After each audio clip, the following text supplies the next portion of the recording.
movements. The oldest known sewer system.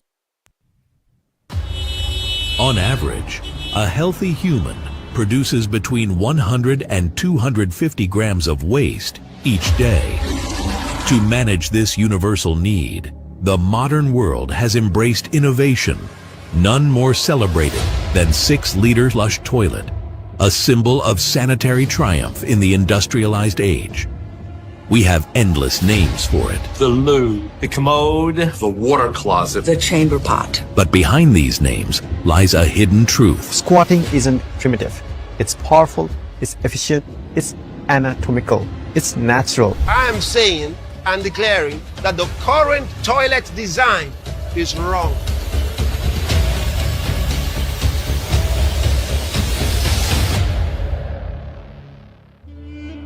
Long before plumbing or porcelain, sanitation began as a divine lesson. Designate a place outside the camp where you can go to relieve yourself. As part of your equipment, have something to dig with. And when you relieve yourself, dig a hole and cover up your excrement. Deuteronomy 23, verse 12 to 13. That command did 3 things at once.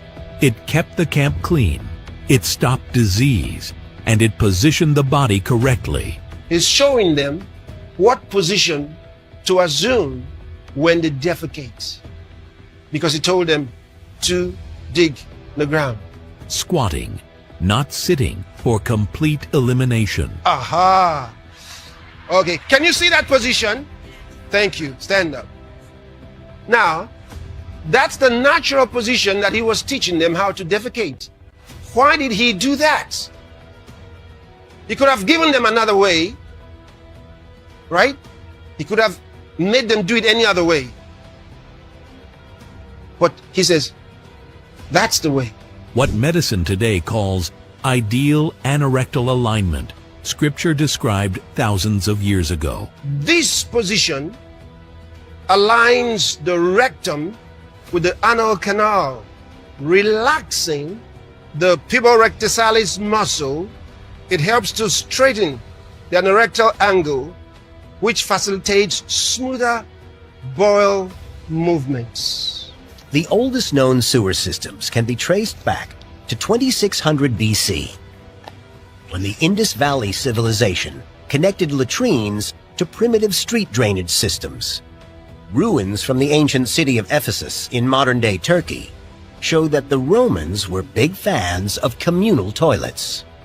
There's a fantastic example of a really well-preserved municipal toilet. If you wanted to visit, you'd pay your fee, you'd take a seat on the nice, comparatively clean facilities, and you'd just have a catch-up with whoever was sitting around you. The forerunner to the modern flush toilet can be traced back to 16th century royalty and a man named Sir John Harrington. We know he was Queen Elizabeth I's godson, and we know that he invented a very rudimentary toilet.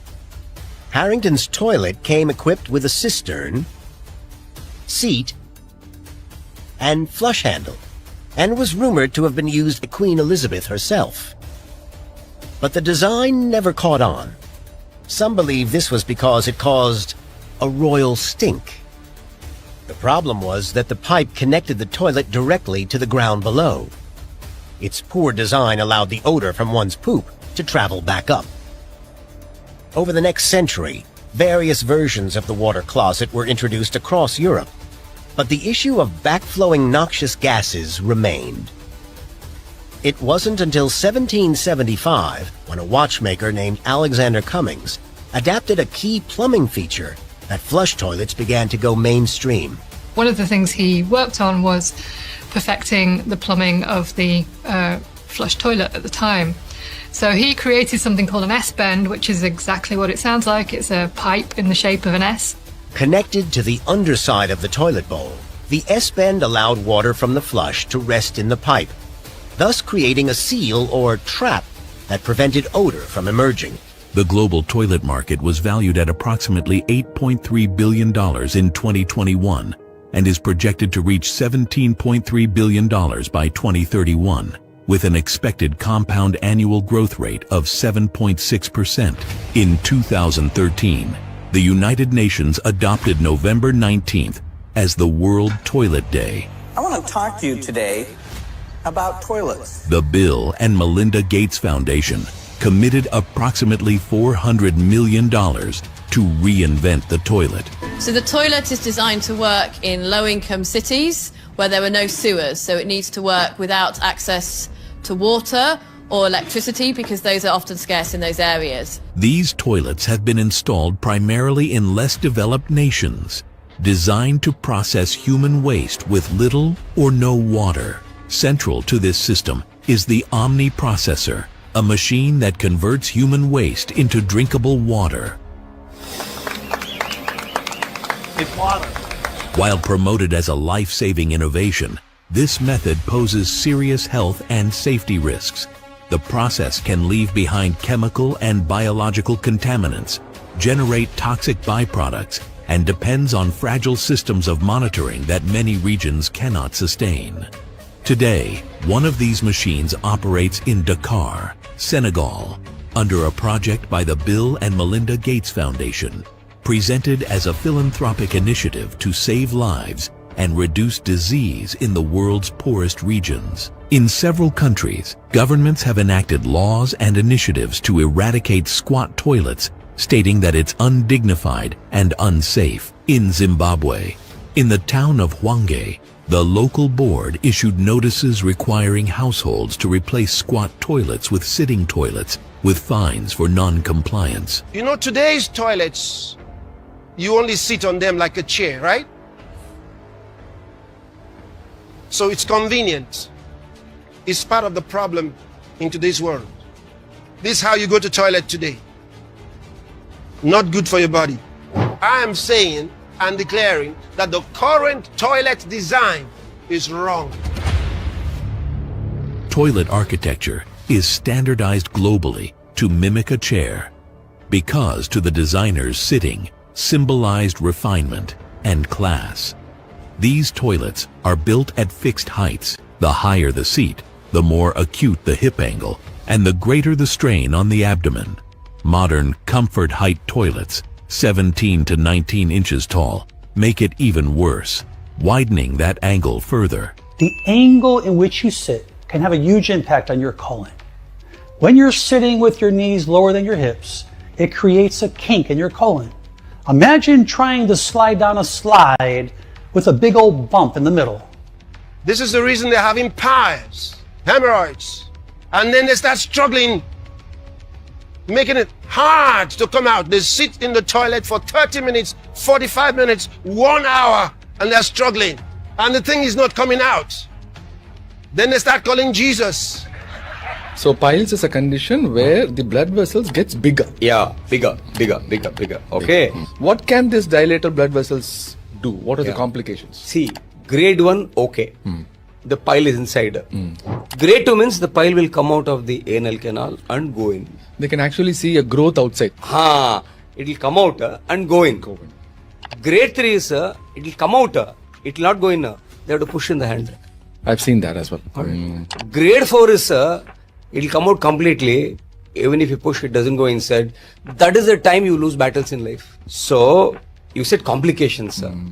People have bled to death. When I lived in Nepal, I didn't even know what constipation felt like. We had squat toilets. I pooped regularly, no pain, no struggle. Life was simple. My gut just worked.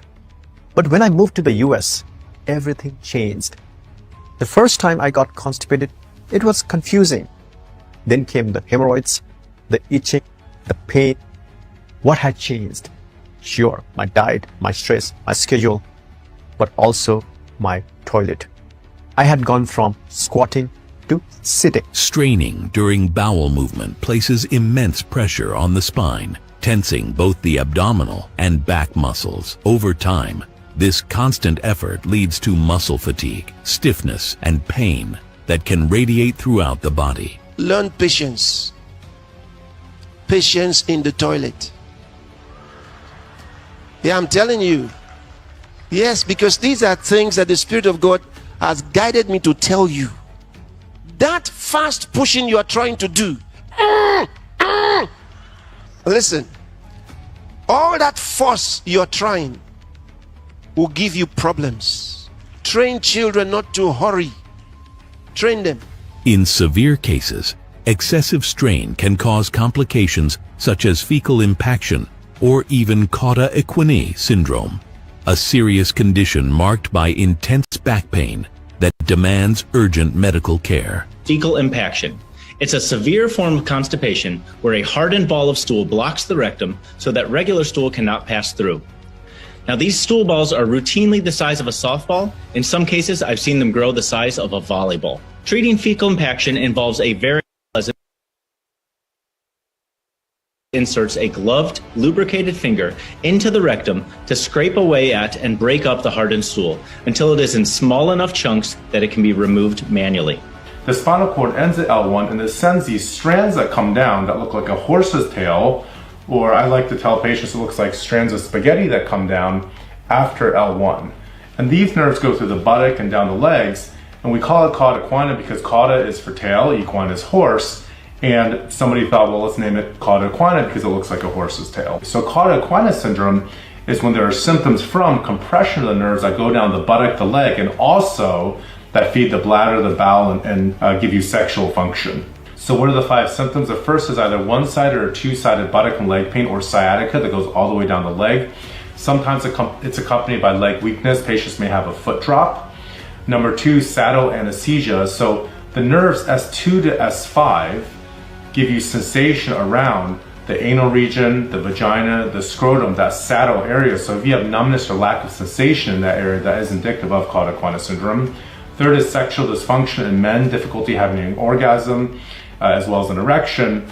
And in women, difficulty having an orgasm, sometimes because of numbness in that perivaginal labial area. And fourth is loss of bladder control, which is one of the biggest one, is really quite common. So your bladder, of course, fills up with urine, and then you're supposed to know that you're going to empty the bladder and then go to the bathroom. So one variety of bladder dysfunction is the inability to empty your bladder. So even though you're trying to empty, you still have lots of residual urine that's in your bladder and you feel like your bladder is still full. And the second is complete loss of bladder control or incontinence, where you actually have urine that's in your pants and it's uncontrollable. Last, number 5 is loss of bowel control. Some people will find stool in their pants. They don't even know that they went to the bathroom, and that's because of loss of the sphincter tone and the inability to control bowel movements. So lots of people who are having problems they don't need to have. And they're using drugs, getting all kinds of drugs, but they're getting the problem from the convenience of life. That's creating unnatural situations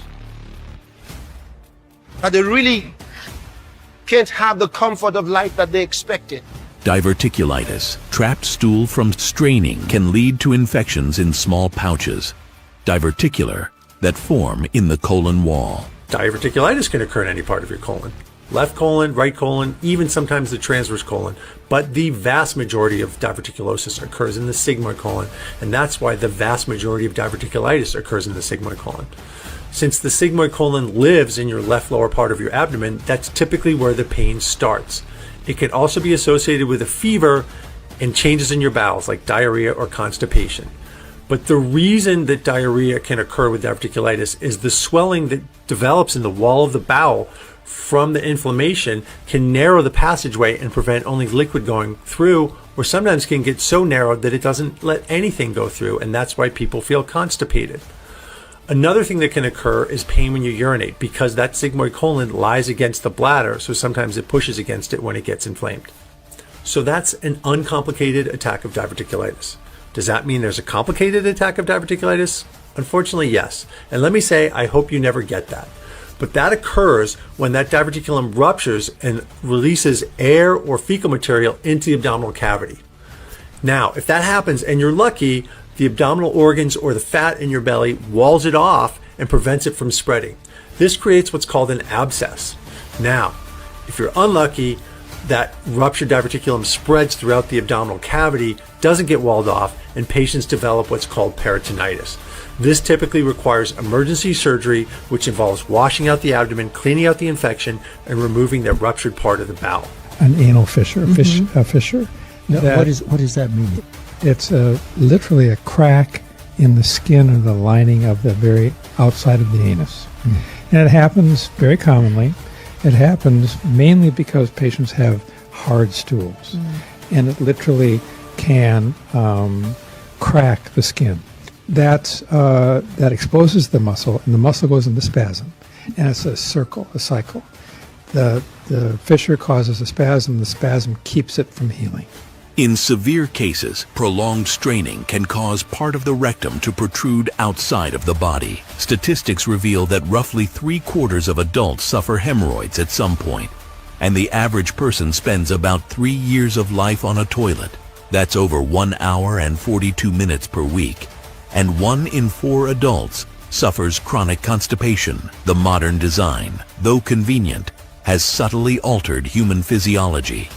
The posture God taught, once forgotten, hold the key to a healthier life. So I said, Lord, what do?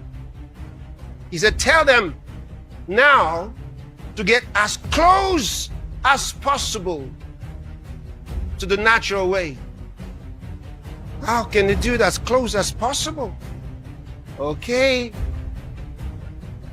What 2 things? Watch now. So he's like close to the squatting position. Maybe you put something like a stool. Did you get that? Until you get a stool, best position, go like this. Stay like this. With few minutes, whatever you want to come out will come out. When you raise those knees above hip level, it relaxes the puborectalis muscle. This muscle forms a sling around the rectum and can create a tight angle when we're sitting. By elevating the knees, you straighten the anal rectal angle, making it easier for things to slide on through. Relief depends less on where we sit than on what we eat. A stool that passes easily begins with water, 2 to 3 liters daily, fruits, vegetables, whole grains, legumes, yogurt, kefir. Drink water regularly. It will help in your system. A lot of sicknesses that people have, if they will drink water, listen, they won't tell you this in the hospital. Why? Because they need your money. The more you pay for the drugs, the richer they get. Why would they tell you the truth that will make them poor? But I can tell you. From the wilderness camp to the modern city, the toilet tells a story of divine foresight and human innovation. God's command preserved health and dignity. This is a clarion call for an urgent redesign of toilet systems around the world.